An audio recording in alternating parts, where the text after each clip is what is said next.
Hello everyone. जैसा कि हमने आपको लेक्चर 1 में नंबर सिस्टम में इंट्रोडक्शन आपको कराया था और 2 क्वेश्चन बताए थे, तो आज हम इस लेक्चर में क्वेश्चन नंबर 3 से और पहले एक्सरसाइज में जो भी क्वेश्चन बचे हुए उसको सॉल्व करेंगे और आगे एक्सरसाइज को देखेंगे। तो देखिए, फर्स्ट 2 क्वेश्चन हमने आपको लेक्चर 1 में बता दिया है। लेक्चर 1 का लिंक हम आपको डिस्क्रिप्शन में दे देंगे। तो चलते हैं, सभी लोग चैनल को सब्सक्राइब कर लेंगे। देखिए, पहला क्वेश्चन नंबर 3 है। इसमें find a rational number between 3/8 and 2/5।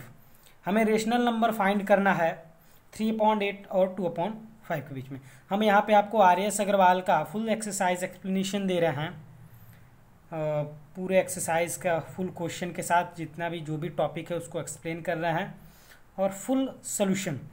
तो देखिए, अगर हमें रेशनल नंबर फाइंड करना है 2 नंबर के बीच में 3/8 एंड 2/5, तो करेंगे क्या? हमें एक रेशनल नंबर फाइंड करना है, जैसा कि हमने आपको पिछले लेक्चर में बताया है। आप वहाँ से जाके देखेंगे कि जब एक रेशनल नंबर फाइंड करना है तो कैसे फाइंड करेंगे, और जब एक से ज़्यादा रेशनल नंबर फाइंड करना है तब कैसे फाइंड करेंगे, और डिनोमिनेटर सेम हो तब कैसे रेशनल नंबर फाइंड करेंगे। ये सारी बातें हमने आपको लेक्चर 1 में बता दिया है।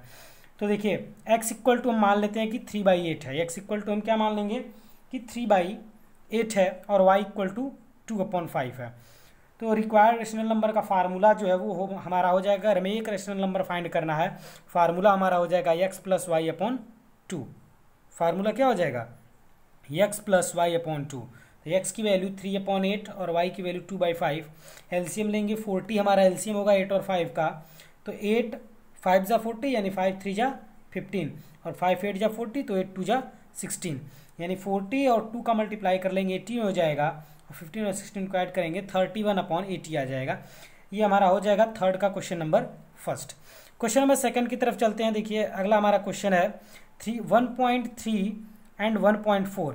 इसके बीच में रेशनल नंबर फाइंड करना है। तो x इक्वल टू हम मान लेते हैं कि 1.3 है और y इक्वल टू 1.4 है। तो हमारा रिक्वायर्ड रेशनल नंबर क्या हो जाएगा? x + y/2 यानी कि 1.3 + 1.4/2 ऐड करेंगे 2.7/2 डिवाइड कर लेंगे, आंसर आ जाएगा 2.35। क्वेश्चन नंबर 3 के सेकंड की तरफ चलते हैं, थोड़ा और बड़ा कर लेते हैं। देखिए, -1 एंड 1/2, तो सेम वही फार्मूला, x इक्वल टू -1 मान लेंगे, y इक्वल टू 1/2। तो required rational number formula x + y/2 यानी -1 + 1/2। एलसीएम लेंगे 2 होगा, तो 2 1 जा 2 यानी -2 + 1/2, 2 2 जा 4 हो जाएगा, और -2 + 1 क्या हो जाएगा? -1, यानी हमारा आंसर हो जाएगा -1/4। इसी के क्वेश्चन नंबर 4 देखते हैं, -3/4 एंड -2/5। तो x इक्वल टू -3/4 हो जाएगा, y इक्वल टू -2/5। वही फार्मूला x + y/2। कोई दिक्कत? -3/4 + -2/5, एलसीएम 20, 4 5 जा 20 यानी 5 3 जा 15, 5 4 जा 20 यानी 4 2 जा 8, ऐड कर लेंगे 23 आ जाएगा और 22 जा 40। क्वेश्चन नंबर 5 की तरफ इसी में चलते हैं। देखिए, 1/9 और 2/9 लिखा हुआ है। तो 1/9 और 2/9 को ऐड करेंगे तो 3/9 आएगा, और 2 से डिवाइड करेंगे और यहाँ पे 3 से 9 कैंसिल हो जाएगा, 3 आएगा, तो 1/6 हमारा आंसर हो जाएगा। क्वेश्चन नंबर 4 की तरफ चलते हैं। देखिए, क्वेश्चन नंबर 4 है हमारा, हमें फाइंड करना है 3 रेशनल नंबर। कितने रेशनल नंबर फाइंड करने हैं? 3 रेशनल नंबर फाइंड करने हैं 3/5 और 7/8 के बीच में। तो हम मान लेते हैं x इक्वल टू 3/5 और y इक्वल टू 7/8। तो देखिए, जब 3 रेशनल नंबर फाइंड करना है तो हमारे पास फार्मूला है, d की वैल्यू निकालनी रहती है, और फार्मूला क्या होता है? d equal to y - x/n+1। Formula क्या है? y - x equal to n+1। y की वैल्यू 7/8 है, आप देख सकते हैं, x की वैल्यू 3/5 है अपॉन n+1। अब हमें 3 रेशनल नंबर फाइंड करने हैं, तो n की वैल्यू क्या हो जाएगी? 3 हो जाएगी। n की वैल्यू क्या होगी? 3। तो जब 3 हो जाएगी तो 7/8 - 3/5 3 + 1, एलसीएम लेंगे तो एलसीएम कितना होगा? 40 एलसीएम हो जाएगा। तो 8 5 जा 40 यानी 7 5 जा 35 और 5 8 जा 48 बार में आ रहा है, तो 8 3 जा 24। 40 और 4 का मल्टीप्लाई कर लेंगे 16 आएगा, 35 माइनस 24 11 आ जाएगा, यानी 11/160 हो जाएगा। अब जो 3 रेशनल नंबर फाइंड करने हैं तो वैल्यू होगा उसका x plus D, x plus 2d, x plus 3d। x की वैल्यू क्या 3/5, d की वैल्यू 11/160। एलसीएम लेंगे 160 एलसीएम होगा, 5 से डिवाइड करेंगे 32 बार में डिवाइड हो जाएगा, तो 32 3 जा 96 और 160 से 1 बार में तो 1 में 11 का मल्टीप्लाई करेंगे 11 आ जाएगा, 96 और 11 ऐड करेंगे 107 आ जाएगा, यानी 107/160। इसी तरह x प्लस 2d, तो x की वैल्यू 3/5, 2d इसी में 2 का मल्टीप्लाई कर लेंगे तो कितना हो जाएगा 22/160। ऐड करेंगे फिर वही चीज़ 5 से डिवाइड करेंगे 32 आएगा, यानी 96 हो जाएगा, और 160 से 22 आ जाएगा, ऐड कर लेंगे 118/60 आ जाएगा। 2 से डिवाइड कर लेंगे तो 2 से डिवाइड करेंगे 118 को तो 15 आएगा, और 160 को डिवाइड करेंगे तो 80 आएगा। इसी तरह x प्लस 3d की वैल्यू निकालेंगे, 3/5 प्लस 33/160 इक्वल टू 96 प्लस 33/160, यानी 129/160 हो जाएगा। कोई दिक्कत नहीं होगी किसी को। नेक्स्ट क्वेश्चन चलते हैं, find 4 rational number between 3/7 and 5/7। अब तक हमने क्वेश्चन नंबर 3 दूसरे टाइप से क्वेश्चन था, एक रेशनल नंबर फाइंड करना था। क्वेश्चन नंबर 4 में 3 रेशनल नंबर फाइंड करना था। अब क्वेश्चन नंबर 5 जो है वो तीसरे टाइप का है। इसमें क्या देखिए, डिनोमिनेटर सेम है 3/7 और 5/7। तो जब डिनोमिनेटर सेम रहेगा तो अगर इसमें हमें 4 रेशनल नंबर फाइंड करना है, तो 4 कहेगा तो हम x की और y की वैल्यू में एक बढ़ा करके मल्टीप्लाई कर लेंगे, यानी 4 कह रहा है तो हम 3/7 में 5 का भी मल्टीप्लाई कर लेंगे, 5/7 में भी 5 का, यानी एक बढ़ा करके तो मल्टीप्लाई करेंगे तो 5 से 15/35 7 5 35 हो जाएगा, और ये 5 × 5 25/7 5 35 हो जाएगा। अब देखिए इन्हीं दोनों के बीच में जो भी नंबर आ रहे हैं उन्हीं सारे नंबर्स को हम लिख देते हैं। तो 15/35 के बाद 16/35, 17/35, 18/35, 19/35 और 25/35। तो अब 15/35 को हम लिख सकते हैं 3/7, ये सारे कोई भी वैल्यू कटेगा नहीं, इसको लिख सकते हैं 5/7। इसका मतलब 4 rational number between 4 rational numbers जो 3/7 और 5/7 के बीच में पूछ रहे थे, ये सारे हमारे नंबर्स हो जाएंगे। अब देखिए इसमें जो है आंसर आपका वेरी कर सकता है, इसमें आपका आंसर वेरी कर सकता है। जैसे अगर हम आपसे कहें कि 5 और 10 के बीच में कोई एक रेशनल नंबर बताइए, तो आप कुछ भी कह सकते हैं। 5 और 10 के बीच में किसी का आंसर 6 हो सकता है, किसी का आंसर 7 हो सकता है, किसी का आंसर 8 हो सकता है, किसी का आंसर 9 हो सकता है, किसी का आंसर 5.1 हो सकता है। तो आंसर जो है सबका अलग अलग हो सकता है, तरीका बस यहाँ पे सही होना चाहिए रेशनल नंबर फाइंड करने का। क्वेश्चन नंबर 6 की तरफ चलते हैं। Find 6 rational number between 2/2 and 3। x की वैल्यू 2 है, y की वैल्यू 3 और 6 रेशनल नंबर फाइंड करना है, इसलिए n की वैल्यू क्या हो जाएगी 6 हो जाएगी। फार्मूला है d = y - x/n+1, यानी 3 - 2/6+1, यानी कितना हो जाएगा 1/7। अब देखिए x प्लस d की वैल्यू फाइंड करेंगे, x प्लस d यानी 2 + 1/7, x की वैल्यू 2 है, y की d की वैल्यू 1/7, तो एलसीएम 7 हो जाएगा, 7 × 2 = 14 + 1/7 यानी 15/7। 2d का निकालेंगे तो d में 2 का मल्टीप्लाई करेंगे 2/7 हो जाएगा, तो 2 + 2/7, 7 × 2 = 14 + 2 यानी 16/7।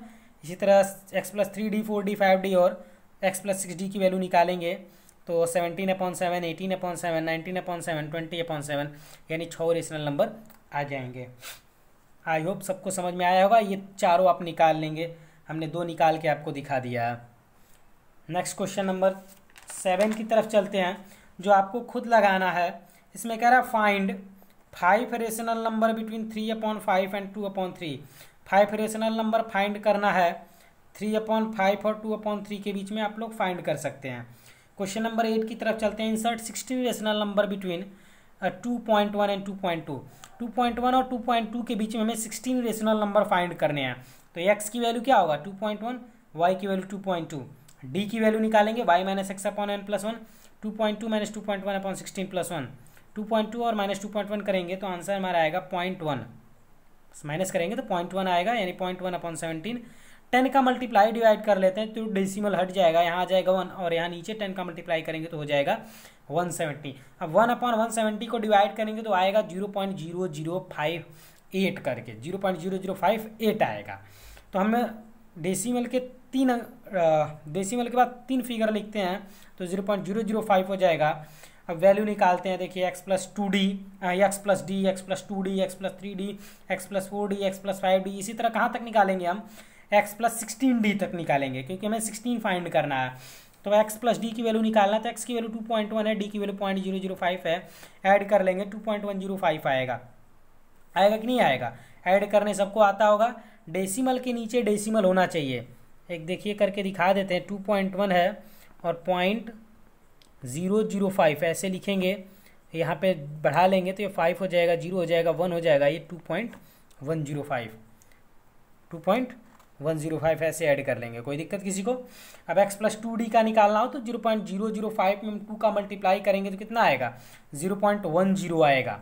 अब 2.1 में इसको ऐड करेंगे तो 2.11 हो जाएगा। x प्लस 3d में, यानी d में 3 का मल्टीप्लाई करेंगे 0.015 होगा, ऐड करेंगे 2.115 आएगा।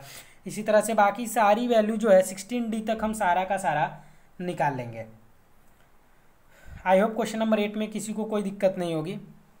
चाहे तो आप स्क्रीनशॉट ले लीजिए, आप वीडियो पॉज करके सॉल्व कर लीजिए। इसमें लास्ट क्वेश्चन है क्वेश्चन नंबर 9, जो कि हम बुक से देख लेते हैं। क्वेश्चन है state whether the following statement are true or false, give reason for your answer. हमें बताना है कि जो स्टेटमेंट दिया गया है ट्रू है या फॉल्स है। कह रहा है every natural number is a whole number, जितने नेचुरल नंबर हैं क्या वो होल नंबर हैं। अगर आप हमारा लेक्चर नंबर 1 अगर आपने देखा होगा तो हमने होल नंबर का डिफिनीशन आपको बताया है कि जो भी all counting numbers including zero are called whole number, यानी जितने भी काउंटिंग नंबर है, काउंटिंग नंबर क्या होते हैं, तो वो नेचुरल नंबर होते हैं। इसका मतलब बात सही है कि जितने भी नेचुरल नंबर हैं वो सारे के सारे क्या हैं, होल नंबर हैं। इसका मतलब पहला स्टेटमेंट हमारा ट्रू है। अब दूसरा स्टेटमेंट चलते हैं, लिखा है every whole number is a natural number, गलत है। सारे होल नंबर जो है वो नेचुरल नंबर नहीं होंगे, क्योंकि होल नंबर में 0 आता है जबकि नेचुरल नंबर में 0 नहीं आता है। इसका मतलब 9 का सेकंड नंबर फॉल्स होगा। थर्ड की तरफ चलते हैं, लिखा है every integer is a whole number. क्या सभी इंटीजर होल नंबर हैं? बिल्कुल नहीं है, क्योंकि देखिए इंटीजर का डिफिनीशन हमने आपको बताया था कि ऑल पॉजिटिव एंड निगेटिव, जबकि होल नंबर में निगेटिव आता ही नहीं है। इसका मतलब ये हुआ कि तीसरा स्टेटमेंट भी हमारा फॉल्स है। इसका मतलब ये हुआ कि ये सभी इंटीजर जो है होल नंबर नहीं होते हैं। Question number 4, every integer is a rational number. क्या जितने भी इंटीजर हैं वो रेशनल नंबर होंगे? जी हाँ, क्योंकि आप जब रेशनल नंबर का डिफिनीशन देखेंगे तो रेशनल नंबर की डिफिनीशन आपको बताया गया कि जो p/q के फॉर्म में होते हैं, तो सारे इसके सारे इंटीजर को हम p/q के फॉर्म में लिख सकते हैं। इसका मतलब पॉइंट नंबर 4 हमारा ट्रू है। 5 की तरफ चलते हैं, every rational number is an integer. जितने भी रेशनल नंबर हैं क्या वो इंटीजर हैं? तो गलत बात है। आप सिंपल सा एग्जांपल ले लीजिए 1/2। क्या 1/2 इंटीजर है? नहीं है। इसका मतलब जितने भी रेशनल नंबर हैं वो इंटीजर नहीं होंगे, ये हमारा फॉल्स है। 6 नंबर है, every rational number is a whole number. क्या सभी रेशनल नंबर होल नंबर हैं? जितने भी रेशनल नंबर हैं होल नंबर है? बिल्कुल नहीं है। जितने भी रेशनल नंबर हैं क्या वो होल नंबर हैं? अब देखिए 1/2 अगर ले लें तो क्या 1/2 तो रेशनल है ना, लेकिन ये होल नंबर नहीं है। इसका मतलब ये भी हमारा फॉल्स होगा। तो एक्सरसाइज 1 कंप्लीट हो गया है।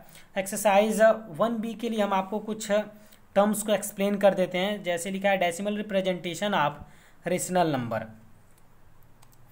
जो देखिए जो रेशनल नंबर है उसको हम टर्मिनेटिंग और नॉन टर्मिनेटिंग दोनों तरह से रिप्रेजेंट कर सकते हैं।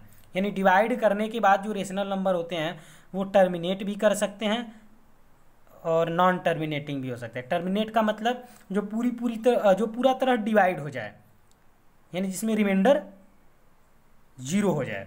कभी कभी ऐसा होता है कि कितना भी डिवाइड करें डिवाइड ख़त्म ही नहीं होता है, तो उसको हम कहते हैं नॉन टर्मिनेटिंग। उसको हम क्या कहते हैं? Non terminating. देखिए the remainder become 0 and the division concludes after a finite number of step. यानी कुछ स्टेप के बाद डिवाइड क्या हो जाए? बंद हो जाए, क्लोज हो जाए, तो उसको हम कहेंगे टर्मिनेट कर रहा है। अगर वो डिवीजन चल रहा है तो वो नॉन टर्मिनेटिंग। टर्मिनेटिंग की परिभाषा डिफिनीशन आप देख सकते हैं, decimal that ends after a finite number of digit is called terminating decimal. अब देखिए इंपॉर्टेंट रूल दिया है कि rational number P upon Q is expressible as terminating decimal only when prime factor of Q are 2 and 5। जो rational number है उसको हम P by Q के फॉर्म में लिख सकते हैं। अब वो टर्मिनेटिंग कब होगा, जब क्यू जो है उसका फैक्टर 2 और 5 हो। उसका फैक्टर क्या हो, 2 और 5 हो। जैसे यहाँ पे एग्जाम्पल देखिए लिखा हुआ 1/2, 1/2, तो इसका फैक्टर 2 का फैक्टर 2 ही होगा, इसका मतलब ये टर्मिनेटिंग होगा। 3/4, क्यू की वैल्यू 4 है, 4 का फैक्टर क्या होगा, 2 और 2 होगा। 4 का फैक्टर, अगर हम 4 का फैक्टर निकालें, अब देखिए हाँ, अब 4 का फैक्टर निकालें तो क्या होगा, 2 × 2, इसका मतलब ये भी टर्मिनेटिंग होगा। यानी 3/4 क्या होगा, टर्मिनेटिंग होगा। 7/20, 7/20 देखिए क्या ये टर्मिनेटिंग होगा। तो 20 का अगर हम फैक्टर निकालें, 20 का अगर फैक्टर निकालें तो 2 से 10, 2 to 5 और 5, यानी कि 2 पे पावर 2 और 5 होगा। इसका मतलब ये भी टर्मिनेटिंग होगा।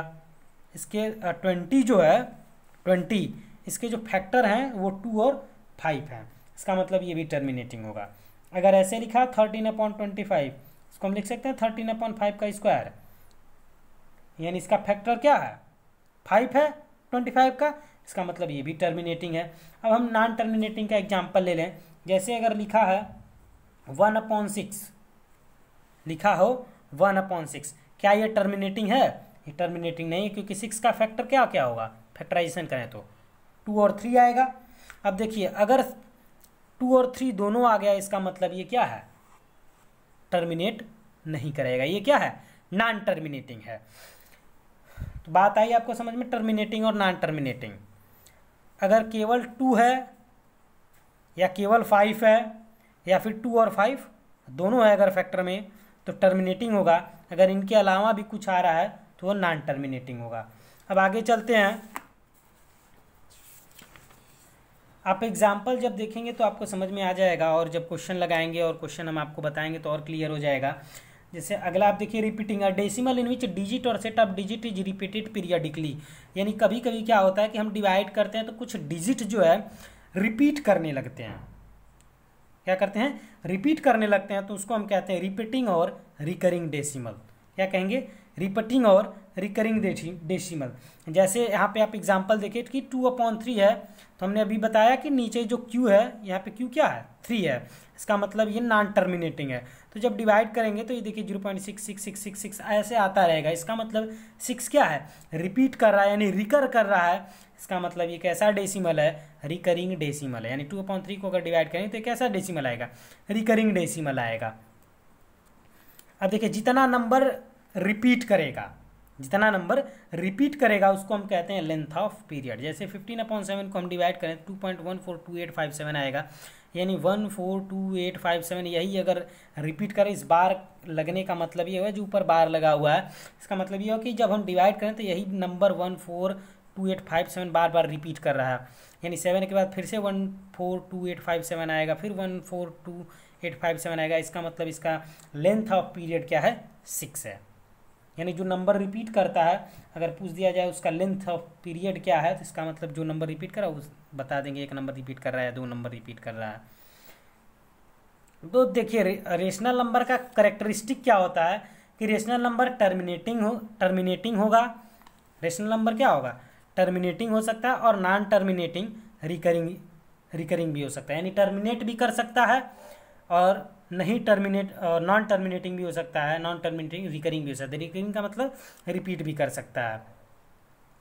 यानी टर्मिनेटिंग भी हो सकता है, नॉन टर्मिनेटिंग, रिपीटिंग कहें या फिर रिकरिंग कहें, बात एक ही है।